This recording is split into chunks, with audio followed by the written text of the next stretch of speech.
کروڑوں درود اور کروڑوں سلام بارگاہ نبی آخر الزمان صلی اللہ تعالی علیہ وآلہ وسلم میں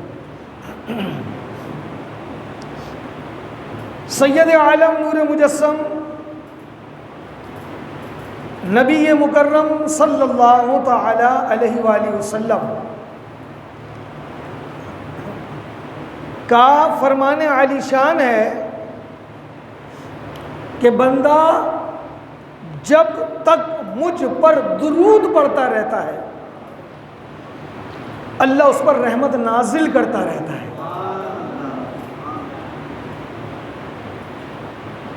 اور یہ مہینہ تو درود و سلام کا مہینہ ہے۔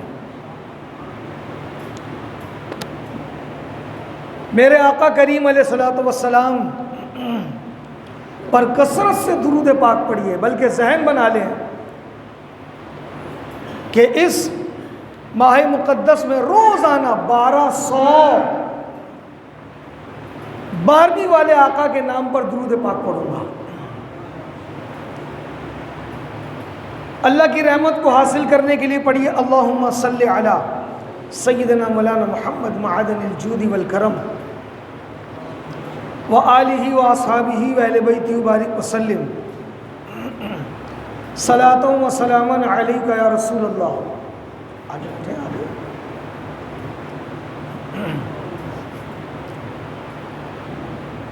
پر نور ہے زمانہ صبح شب ولادت، پردہ اٹھا ہے کس کا صبح شب ولادت، آئی نئی حکومت سکہ نیا چلے گا، عالم نے رنگ بدلا صبح شب ولادت،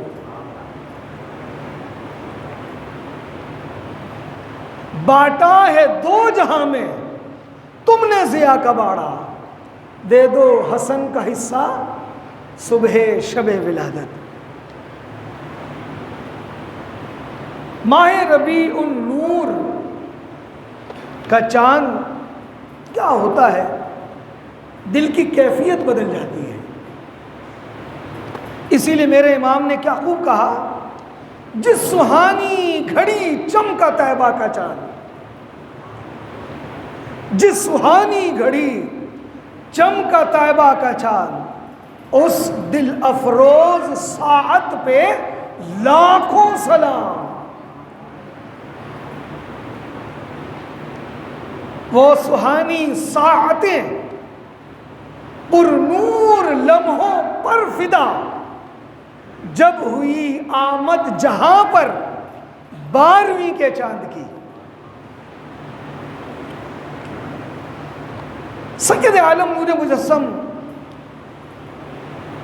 صلی اللہ تعالی علیہ وآلہ وسلم کی دنیا میں جلوہ گری کیا ہوئی، کفر ظلمت کے گہرے کالے اندھیرے چھٹ گئے،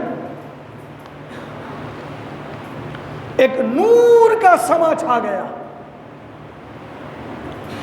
سحر کا وقت تھا، معصوم کلیاں گنگناتی تھیں،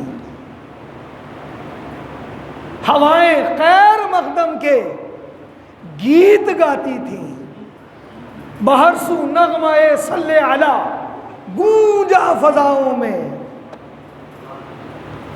خوشی نے زندگی کی لہر دوڑا دی ہواؤں میں۔ ابھی جبریل اترے نہ تھے کعبے کے منبر سے کہ اتنے میں صدا آئی کہ عبداللہ کے گھر سے مبارک ہو وہ ختم المرسلی تشریف لے آئے، مبارک ہو وہ راحت العاشقی تشریف لے آئے۔ ایک عاشق کے لیے اس سے بڑھ کر کیا بات ہوگی، ایک عاشق رسول کے لیے اس سے بڑھ کر اور کیا بات ہوگی کہ وہ گھڑیاں، وہ ساعتیں جب میرے آقا دنیا میں تشریف لائے اس کو یاد کر کے اپنا دل باغ باغ کر لیتا ہے۔ چونکہ کس لیے؟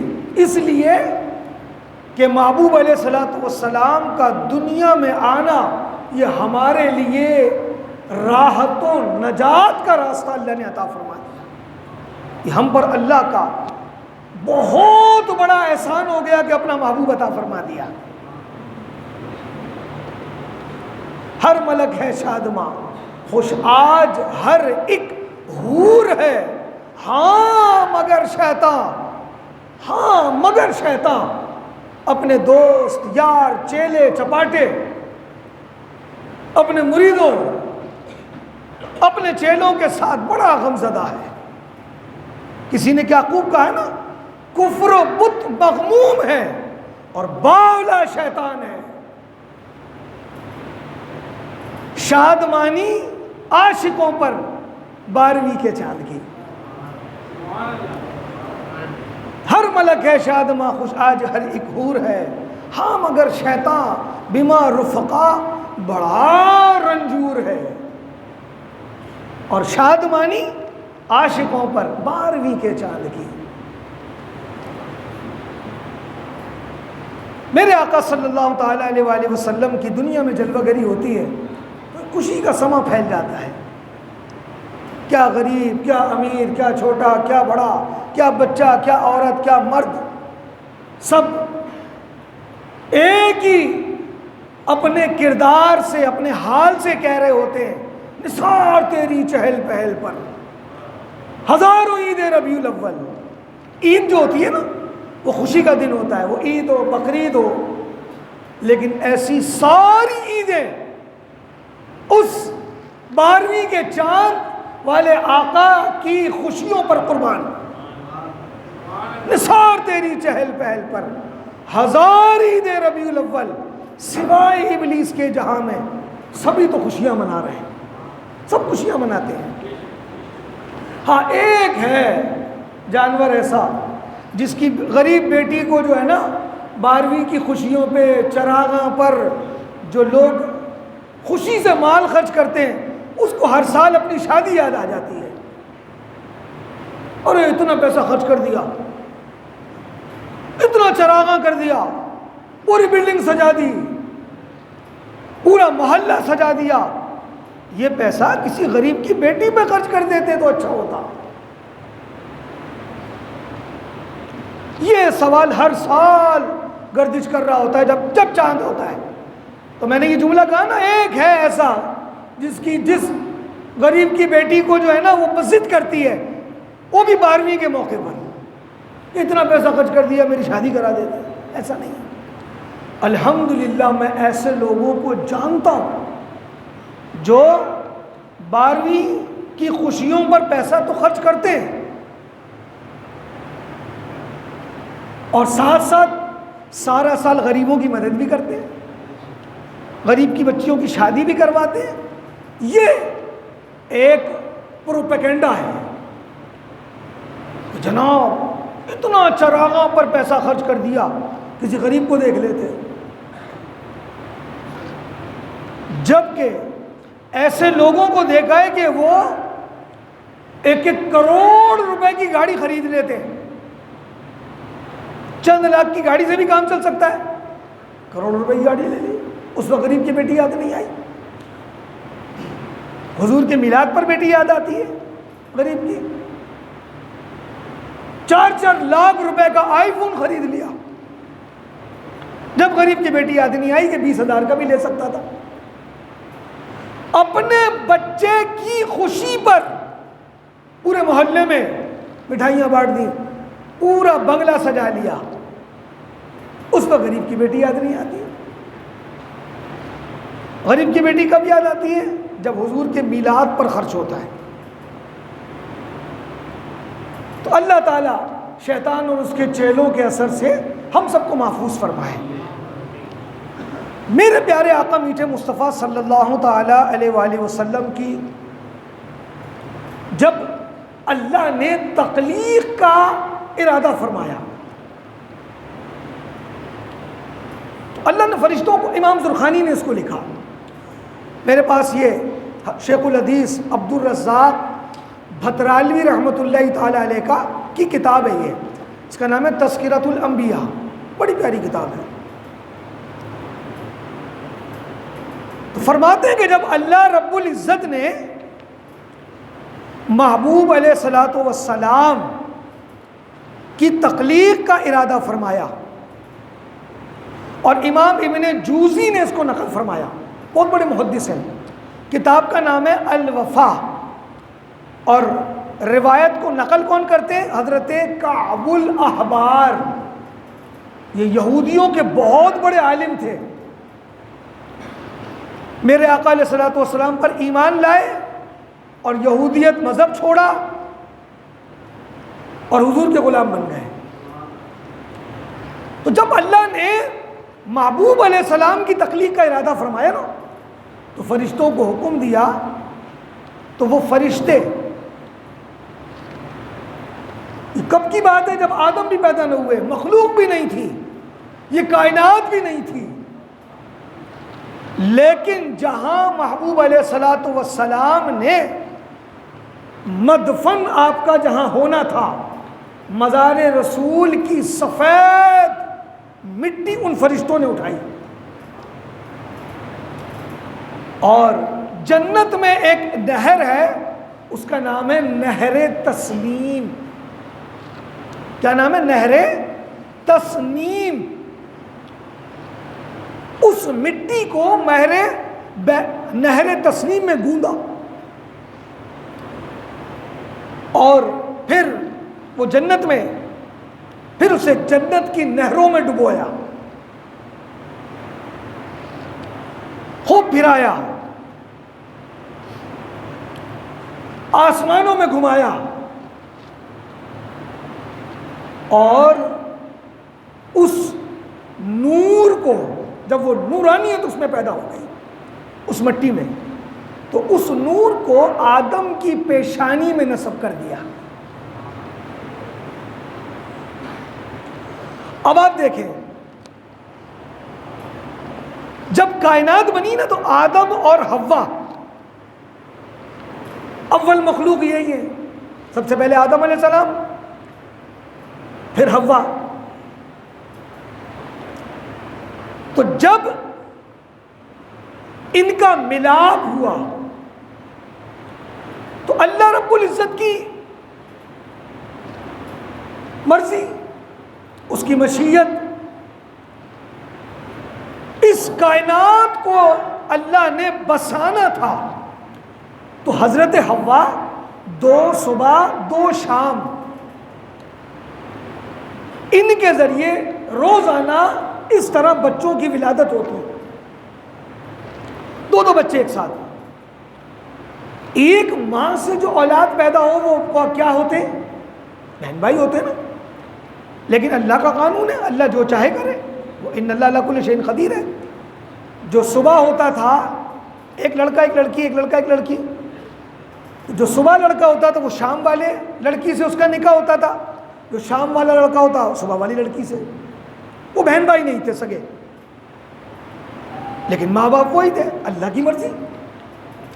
تو کہنے کا مقصد یہ ہے کہ اللہ نے 2 اولادیں صبح و شام حضرت حوا سے پیدا فرمائی۔ جب آدم علیہ السلام کے ذریعے، بڑی خوبصورت بات آپ کی نظر کر رہا ہوں، حضرت حوا کے بطن اقدس میں حضرت شیس علیہ السلام تشریف لائے، تو اللہ نے آدم کی پیشانی سے وہ نور محمدی حضرت حوا کے بطن میں شیس علیہ السلام میں داخل فرما دیا،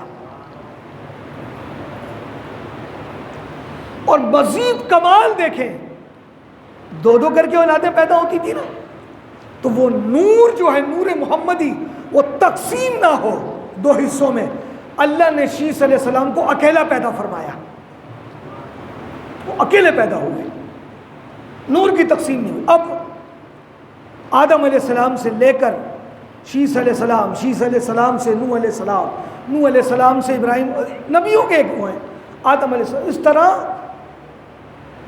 قرآن مجید میں اللہ فرماتا ہے کہ پاک پشت اولاد کہاں ہوتی ہے؟ یا ماں کے رحم میں یا باپ کی پشت میں، صلب میں، صلب کہا جاتا ہے اسے.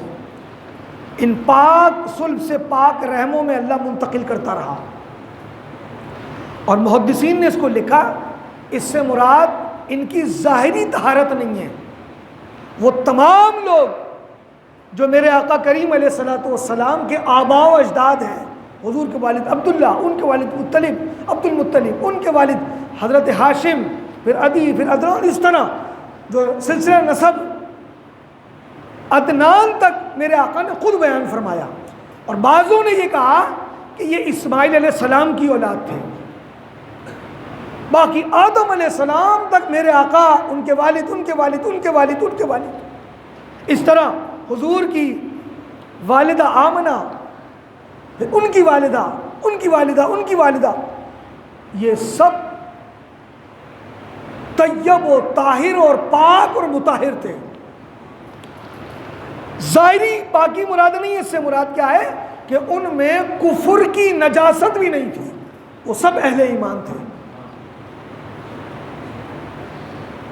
قرآن میں اللہ نے فرمایا نا، پاک صلب سے پاک رحموں میں منتقل فرمایا، وہ سب اہل ایمان تھے، انہوں نے نہ تو شرک کیا نہ کفر کیا. تو اللہ رب العزت نے پھر محبوب علیہ الصلوۃ والسلام کو، اب آپ دیکھیں کہ نور منتقل ہوتا گیا. میرے آقا کریم علیہ الصلوۃ والسلام جب دنیا میں تشریف لائے نا، وہ عام الفیل کا سال تھا. اور عام الفیل کیا تھا؟ وہ جو ابرہہ نہیں تھا جو خانہ کعبہ کو مسمار کرنے کے لیے فوج لایا تھا، ہاتھی بھی لایا تھا، فوج بھی لایا تھا. اور اس وقت میرے آقا دنیا میں تشریف نہیں لائے تھے. اس واقعے کے 50 دن کے بعد میرے آقا دنیا میں تشریف لائے. جب حضرت عبداللہ کو قبیلے کی لڑکیاں دیکھتی تو سب یہ چاہتی کہ ان سے ہمارا نکاح ہو جائے، اتنے خوبصورت تھے اور ان کی پیشانی میں نور محمدی چمک رہا تھا. عبد المطلب سے عبداللہ میں منتقل ہو چکا تھا، حضرت عبداللہ جوان ہو چکے تھے، لیکن علماء محدثین کہتے ہیں کہ نور محمدی کے اثرات پھر بھی تھے. جب ابرہہ فوج لے کر آیا نا، تو مکے کی ایک پہاڑی ہے، اس کا نام ہے سبیر، سا با یا را، سبیر. تو آپ لوگوں کو لے کر اس پہاڑی پہ اس واقعے کا جائزہ لینے کے لیے تشریف لے گئے نا، تو اللہ نے عبد المطلب کی پیشانی میں چراغ کی مانند وہ نور روشن کر دیا، اور اس نور کی شعاعیں کعبۃ اللہ پہ پڑتی تھی. آپ نے لوگوں سے کہا چلو ہمارا کام ہو گیا. کہا یہ اس بات کی علامت ہے کہ اللہ ہمارے ساتھ ہے. 50 دن کے بعد میرے آقا عبداللہ جوان تھے، حضرت آمنہ سے نکاح ہوا، والدین مصطفیٰ، پھر وہ نور منتقل ہو گیا سیدہ آمنہ کے بطن اقدس میں. اب جب قبیلے کی لڑکیاں دیکھتی تو وہ کہتی ہیں وہ نور محمد، وہ نور، وہ پیشانی کا روشن نور تو رخصت ہو گیا. پھر وہ سب مایوس ہو گئی. میلاد ہے کیا؟ آپ دیکھیں میرے آقا کریم صلی اللہ تعالی علیہ وآلہ وسلم کی ایک حدیث سنیں آپ. حضرت ارباز بن ساریہ رضی اللہ عنہ اس کے راوی ہیں، اور رسول اللہ خود فرماتے ہیں. اب میں دیکھیں میرے آقا جو فرمائیں، آپ لوگ بیٹھے ہیں، میں اپنے آقا علیہ الصلوۃ والسلام کا فرمان بیان کر رہا ہوں جو ہمارے بزرگوں نے بیان کر دیا. اور ایسے ایسے شیخ الحدیث جن کے آگے ہزاروں طلبہ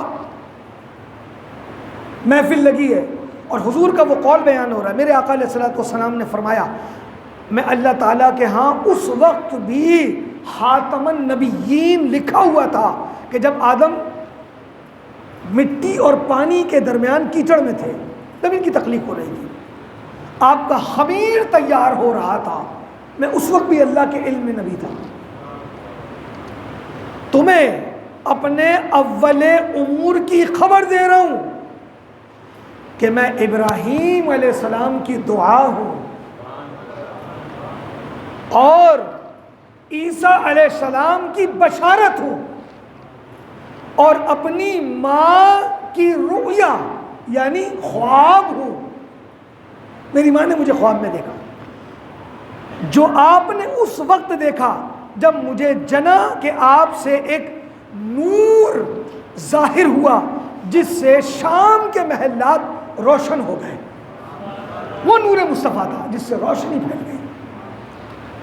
اب یہ روایت آپ نے سنی, اس روایت کو بیان کرنا ہی تو میلاد ہے. حضور کی ولادت کا تذکرہ کرنا ہی تو میلاد ہے. مولود کا تذکرہ تو میلاد ہے. اب مجھے بتائیں کہ میں یہ روایت اپنے آقا کی سنا رہا ہوں اور آپ سن رہے ہیں تو یہ میلاد ہے.